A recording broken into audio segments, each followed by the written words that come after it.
Semakin sering kalian menunda, semakin buruk masa depan kalian. Tentunya ada begitu banyak cara bagaimana caranya untuk berhenti menunda. Tetapi di video ini saya akan merangkum 3 alasan dasar, tiga cara dari saya untuk berhenti menunda selamanya. Cara yang pertama adalah teman-teman mesti buat pertanyaan kepada diri sendirinya teman-teman.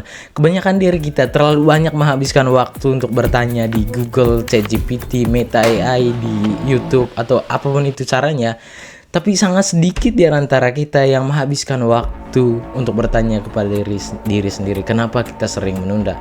Karena menurut saya persoalannya adalah masalah menunda itu bukan karena kita tidak punya wawasan, bukan karena kita tidak informasi bagaimana caranya untuk berhenti menunda, tapi karena kita tidak sadar loh kenapa kita sering menunda. Dan semakin kalian tidak sadar, semakin kalian jarang bertanya kenapa saya sering menunda, ya semakin sulit kalian untuk berhenti menunda. Walaupun kalian sudah menonton atau membaca artikel, ide sebagus apapun, kalau kalian tidak sadar, kalau kalian sendiri tidak pernah bertanya kenapa kalian sering menunda.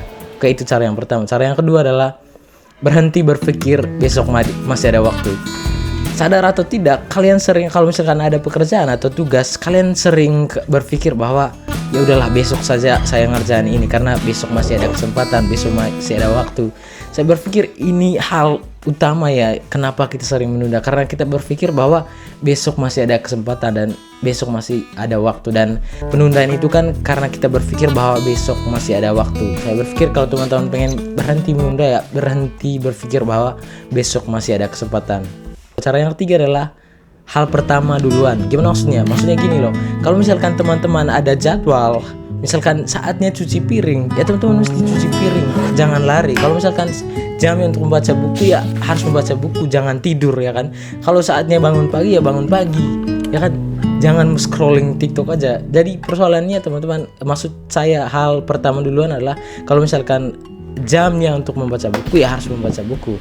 Oke, itu poin yang ketiga. Dan saya berpikir kalau misalkan teman-teman benar-benar tidak tahu kenapa teman-teman sering menunda, ya silakan nonton ulang poin yang kedua dan ketiga. Tapi kalau teman-teman ngerasa bahwa teman-teman tahu bagaimana caranya untuk berhenti menunda, tapi karena kalian tidak sadar, ya silakan simak poin yang pertama. Oke, itu saja sih sharing dari saya, tips dari saya, semoga bermanfaat.